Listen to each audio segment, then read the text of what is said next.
What's up, brothers and sisters? As always, giving honor to the Creator, the ancestors, Chief of Staff, Brother Harris Abdul, my sister, my in-laws, my father, my subscribers, my supporters, my viewers, family members, and all of those brothers and sisters out there who are fighting for the liberation, salvation, and emancipation in all aspects of black people.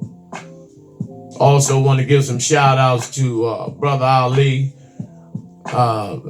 his son Umar, and want to send some positive energy to those brothers,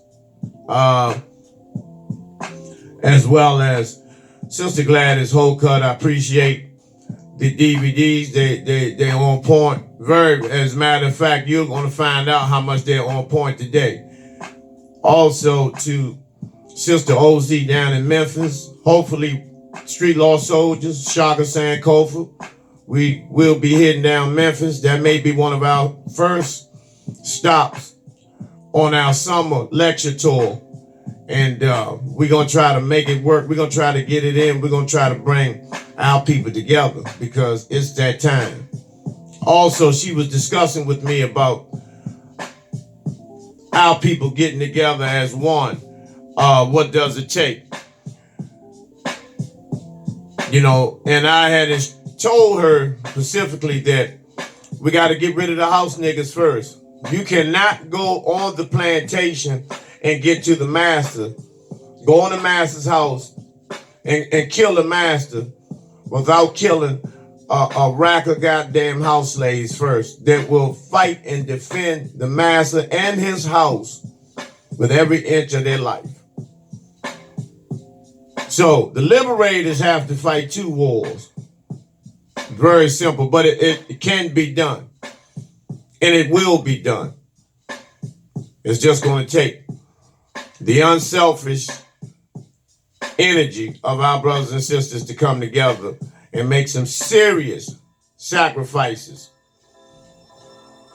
Nevertheless, yesterday was the 84th year of the birth of one of the greatest queens of our time, let alone in black history, in the history of black people. 84 years old. Her birthday was yesterday, and that's the great ancestress, Dr. Frances Cress Welsing, who I have had the honor of knowing, not just meeting and taking a photo and pretending that I know her, pretending that I knew her, but I actually knew her. Very, very strong sister. Very strong queen. And no nonsense. And the things that she stood on, she stayed on. In other words, her foundation was never rocked or broken, because through the years of research and over 50 years of psychology into dealing with the black psyche, as long as the ice ape's psyche of how that creature thinks, Dr. Welsing was brilliant.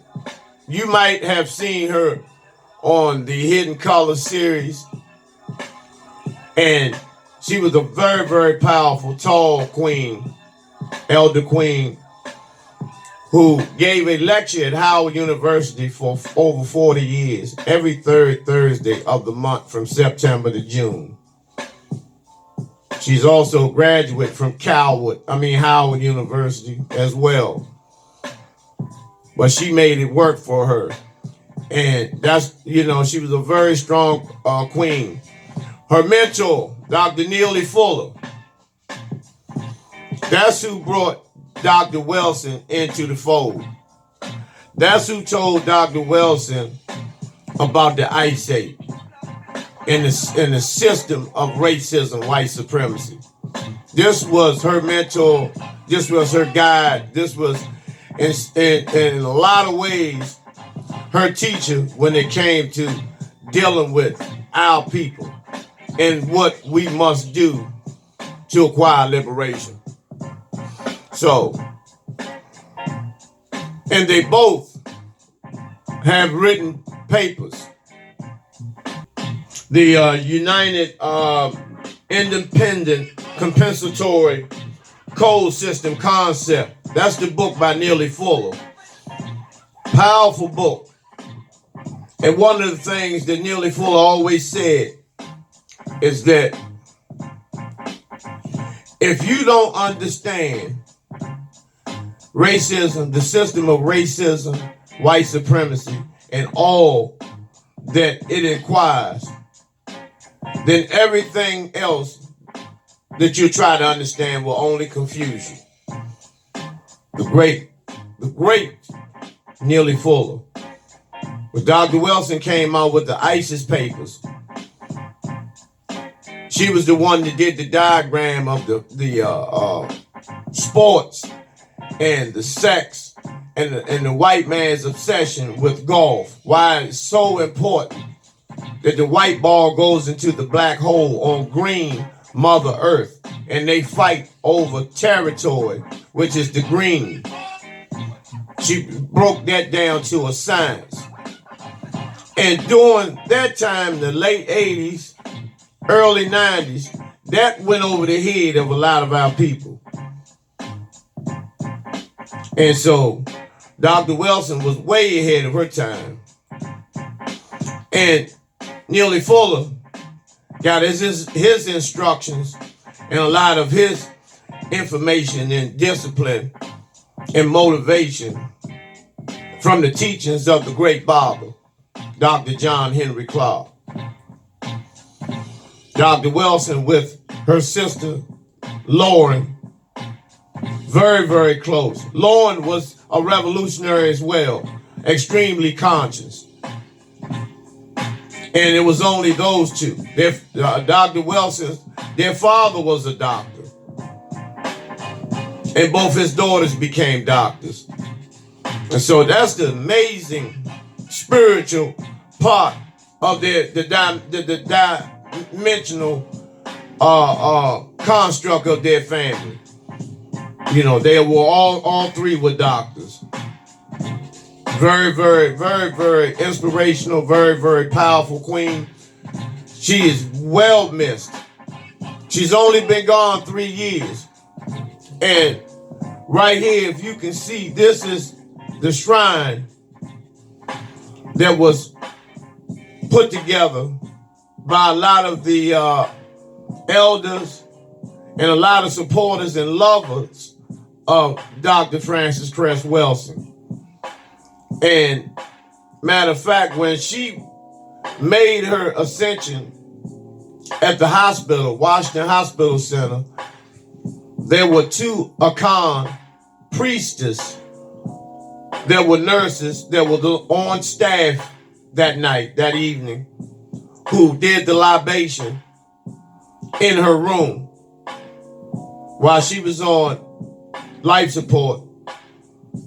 And they did the libation and asked the ancestors to embrace her in the room that night, in which she made her ascension, transition, or whatever you want to describe, the ultimate spiritual journey. That's where she made hers at. And she also came to me in a dream once. You know, this is how powerful our people are. So don't get it confused. A lot of things I could explain and break some things down to you that will spin your fucking head. But I'm not going to do it at this time. You know, an extraordinary teacher breaks down everything that she talked about into the elementary level where a baby could understand. So, you know, let's remember and let's not forget the strong ancestress queen, Dr. Frances Cress Welsing, because she was a force to be reckoned with. She was a powerful, powerful queen. And she done everything that she could possibly do. And one of the things she stated and I'm just paraphrasing. She says she will not rest until our children know themselves by themselves and know who they are. I have to actually go. Give me a second. Dr. Welsing said she won't rest until children are taught to love themselves as themselves. And so that means that her work is not done. Our work is never done, brothers and sisters. So don't think that once you make your ascension, that your work is finished. For some of us, our work has only begun. We don't know that yet because we haven't arrived on that plane yet to that other side.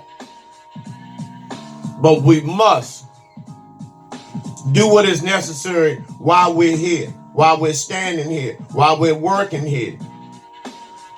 Being ourselves, knowing ourselves, loving ourselves, standing up for ourselves, and willing to die for ourselves.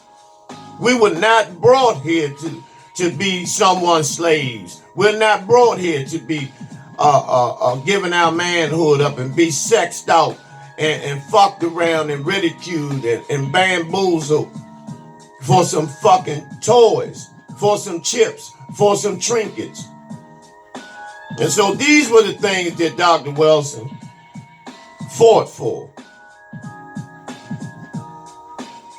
And so we must honor that. We must honor that. We must continue the work. We must continue the legacy and not let her work go in vain and be a waste. And so it's very, very imperative that we do this. You know, and that's why I do what I do. You know, eliminate those who are assisting this devil in destroying us. Those who, for trinkets, keep us in subordinate positions, in substandard living conditions, in poverty, in unemployment, in false religion. Those who are professionals at this, that work for our oppressor, that look like you and I, that have made pacts with the devil to perform and dispense this demonic energy among our babies to keep them fucked up and fucked around. So this shit has to stop. So when you see people, you know, to the point where they ready, you know, to throw down, people that look like you and I are ready to throw down for liberation so their children can be free, so their children can be taught who they really are and who they are. Besides someone that doesn't look like them, explaining and lying to them about their history and their existence and their ancestors. Because when they lie to them about their history, all they doing is lying on their ancestors, on their great-great-grandparents, on their great-grandparents, on their grandparents, on their parents, to say this and that about them, to control them and to put them in a mindset where they can be robotized by the system of racism, white supremacy. And so this is the fight that Dr. Welsing was putting in. This is the work that she was putting in. So we must honor that and continue the legacy. I've learned a lot from her.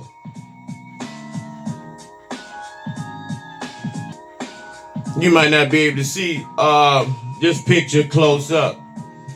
And this is a sister who was shot and killed along with her boyfriend. She is 17 years old. Her and her boyfriend, 17 years old. They were in the bed sleep. Someone came into the mother's house, entered the mother's house at 4:30 a.m. shot and killed both of those children while they were asleep. They were shot in the Wilmington, Delaware home while they were in bed sleeping.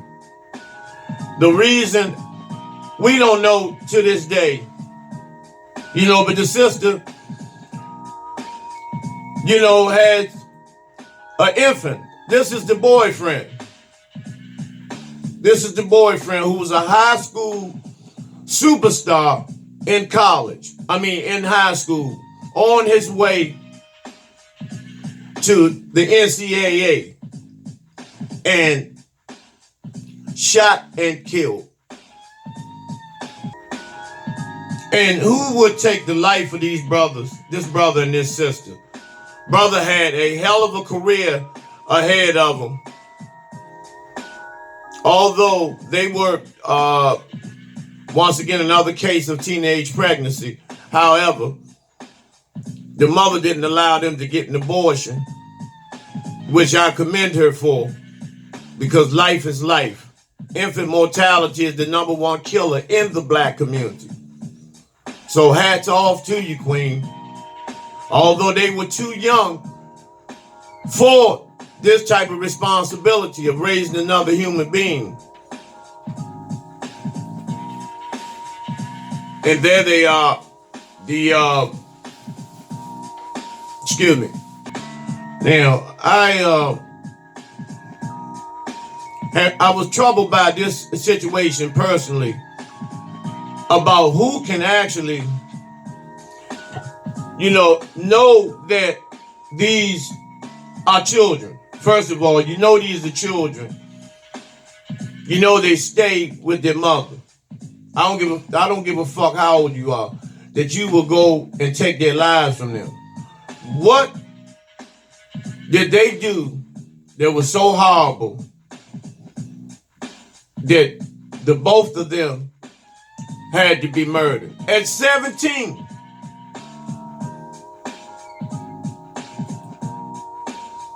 That's the mother. And I'm telling y'all, I am sick and tired of this type of picture. To seeing our mothers and the fathers, losing it, breaking down, and having to bury babies. Because now we have become so numb, and some of us have become fucking desensitized when it comes to the laws of life in the black community. I will never be like that. I will never be like that. And believe me, I have witnessed several, and I'm going to repeat this, I have witnessed several shootings and murders in the black community. When I was a part of that fucking street life, when I was in that fucking element, and that shit ain't nothing like television. Don't get it twisted. And not only that, the response that our parents make when they see their babies in the streets, because they let a black man and woman lays in the streets for hours before medical examiner comes.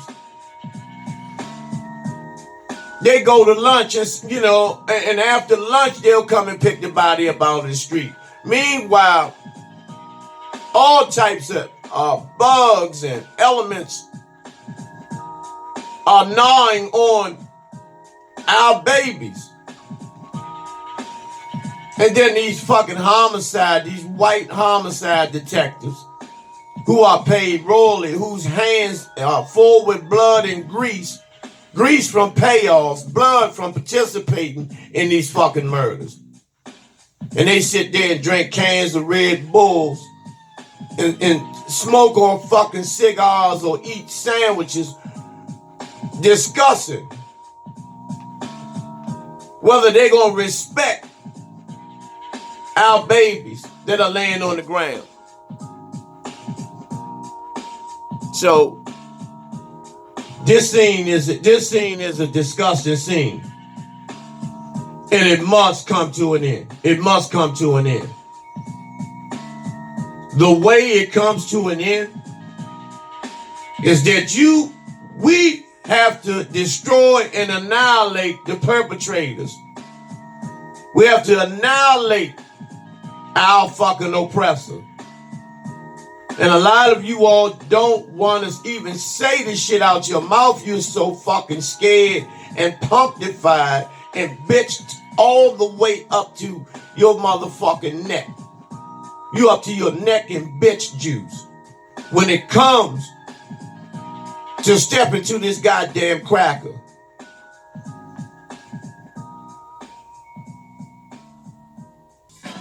So, and that's the shit that burns me up. You know, brothers and sisters, let's link up. Let's link up and put some motherfucking work in and start fighting. So our mothers, these young sisters, these mothers, some of, and I'm gonna tell you something about a lot of you black queens that live in the hood. A lot of y'all are good mothers. A lot of y'all not hanging out. A lot of y'all not a part of that motherfucking element. A lot of y'all not fucked up like that.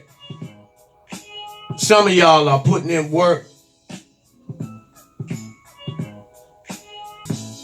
A lot of y'all do what you need to do. A lot of you take care of your children. You're in school or you're working and in school.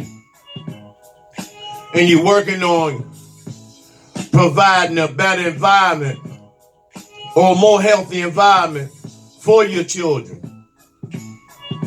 But it's just some of you who need to further their education, who need to just stop laying around getting smoked up all day, trying to look good, walk into the corner store, you know, with all these nails and all this long fucking hair and tight jeans and fresh New Balance and all this shit. But you don't have nothing going on as far as your children are concerned. A lot of you, you know, hope your children become basketball players and football players because you're not disciplined enough to encourage him, to show him or her that being a lawyer or a doctor is much better. Because you're looking for a quick payday. No longer are a lot of our children looked at as my babies. They're looked at as commodities, as merchandise that's for sale to the highest fucking bidder. Whether it's in sports, entertainment, it doesn't make a difference. The highest bidder gets your baby. And I'm tired, like, once again, I'm tired of seeing this picture, you know, of these sheets. You know, of these devils having these sheets over our little babies.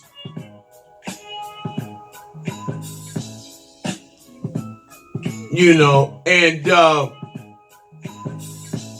this devil here, this cracker here, is running for president. His name is, you know, Peter O'Rourke or some shit like that. Peter O'Torque or O'Rourke, I forgot what his name is. But anyway,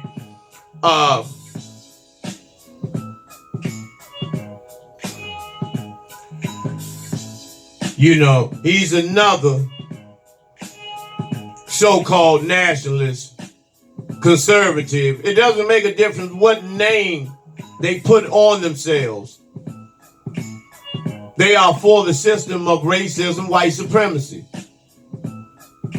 And Aunt Jemima, as you can see here, was the first one to interview him on her little talk show. You know, and see, this is the shit I'm talking about. It makes no difference. And this is what you You know, niggas fail to understand. It makes no difference who's in office. So if you get Trump out, so what? Who are you going to replace him with? When has the president ever made a difference in the black community or a difference for us? What motherfucking cracker has made a difference for the black community? Name one. Name one devil that assisted and made the black community prosper in any form. There hasn't been one and there never will be one. Because reparations, if reparations is not on the table, then there's no happiness. You're dealing with the same type of cracker that Donald Trump is. All that Bernie Sanders, Colonel Sanders bullshit, you know, that shit doesn't mean nothing. Nothing. Hillary Clinton, Cory Booker, none of these motherfuckers, none of them.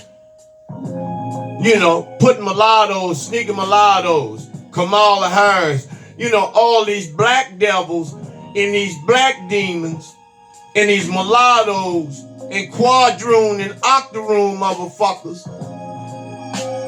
that will not change anything for the black community. Not a motherfucking thing. Nothing.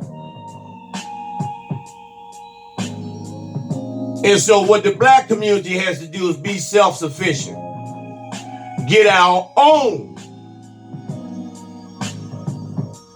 We need to bombard all blacks that have money, these athletes, these entertainers that go on tours and rob our babies for their $100 and $120 and $200 and $300 that they buy outfits and buy tickets to go see these motherfuckers that won't do anything for the black community. Boycott all of these concerts, first of all. Next, you boycott these movies, this Madea Boo and Medea's film, all this drag queen shit. Boycott that shit. Anything that doesn't have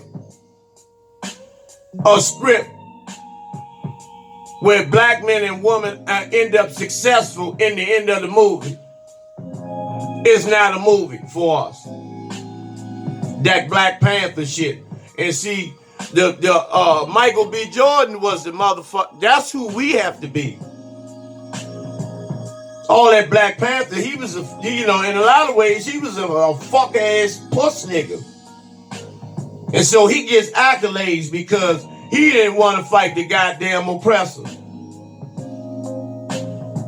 But see, Michael B. Jordan, whatever his name was, the guy who he was, see, he was willing to go to motherfucking war for reparations and redistribution of the wealth among some other things. So he's looked at as the bad guy. And that's how they look at us. But we must, those who have resources, those who have the ability to make changes and redevelopment in the black community, where we can stop this gentrification, which is a formal name of land grabbing, and run these motherfuckers out of our communities. Get the fuck out. The Koreans, the Gooks, the Arabs, all of them. All of them. The ice monkeys, these cave bitches, these cave dwelling motherfucking crackers. All of them. Get our black businesses back, and those who still in their minds think that they are going to try to sabotage this process, off with your motherfucking head. Off with your motherfucking head. This is what we need. But right now, we have to prepare to battle this motherfucker. So I'm telling you all, start storing your water, your non-perishable item, your weapons. Because this shit is not a game. You're gonna wake up one morning and be on a fucking FEMA truck. You won't be able to talk. They're gonna tell you it's for your own good. And you're gonna be waiting inside of a fence or a prison yard to be exterminated. It don't matter how much money you got. None of that will matter then. Because to them, you are a nigga. Brothers and sisters, I hope you got something out of the video. I'll be coming back with something else. So in the meantime, hold your heads up. Stay in contact. Stay in contact with each other. Network, brothers and sisters. Find out who in your area is on revolutionary times. Who's conscious in your area? Who's for real? Who's serious? Because in every inner city, you got handfuls and handfuls of brothers and sisters who understand that they may have to throw down. And that sooner than later. Hotep, Black Power.